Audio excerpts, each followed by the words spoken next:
Cost of quality is another type of common metric. We will dedicate this lesson to cost of quality because of its close ties and usefulness in Six Sigma circles.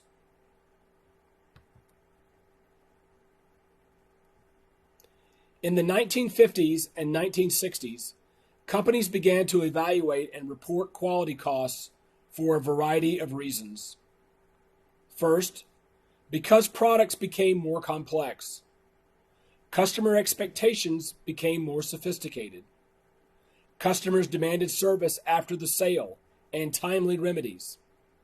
Supplier and customer costs expanded due to labor and maintenance. Technical specialists were added to make improvements. And management alternatives needed to be more monetary in terms of how we quantify them.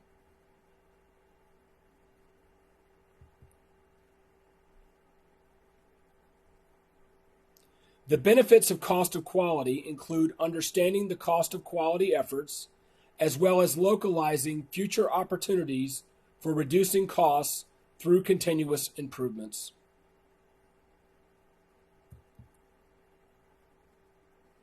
The four types of costs of quality include prevention costs, or costs of activities designed to prevent poor quality, appraisal costs, or costs associated with measuring, evaluating, or auditing products.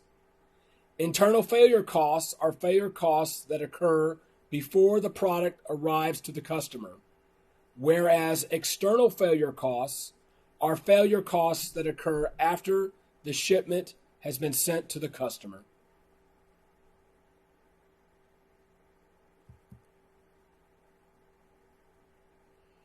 Quality costs should be intertwined with as many different volume bases as possible. At least 2 or 3 would be a good aim. Bases vary based on the product, the company, and other attributes.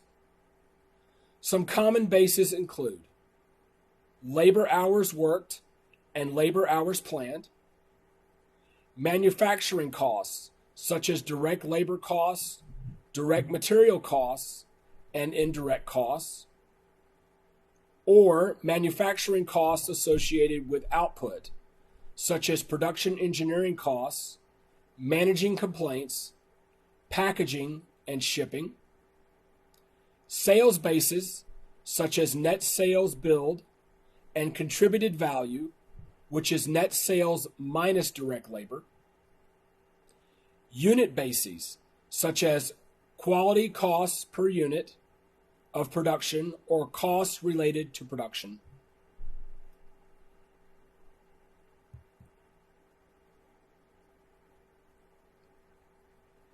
Quality cost improvement begins with understanding the goals and objectives of the business.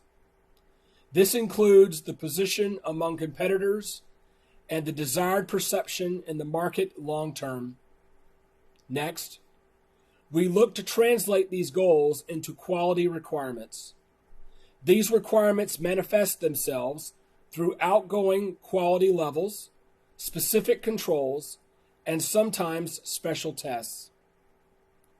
To bring these requirements to fruition, we must assess and estimate the capabilities of the current system, develop realistic programs and projects aligned with these goals, and set up quality cost categories. Ideally, accounting will continue to collect this data, but there will always be the need to have checks in place to ensure that data is being collected completely and accurately.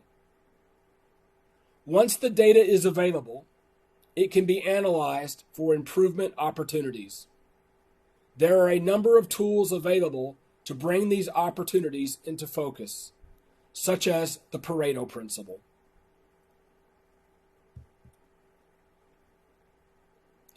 Quality cost systems provide a single overview of quality. They also align quality and company goals.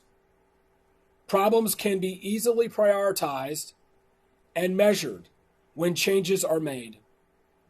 Quality costs can also be controllably distributed to maximize profit. Resources are also used more effectively, such that doing the job right every time is of paramount importance. Finally, quality cost systems help to establish new product processes.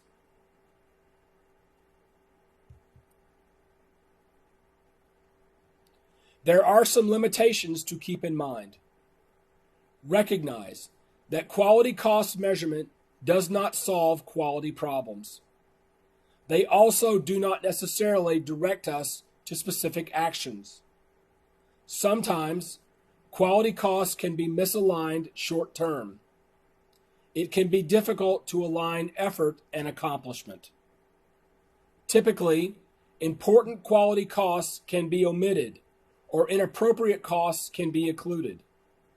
Many quality costs are susceptible to measurement error.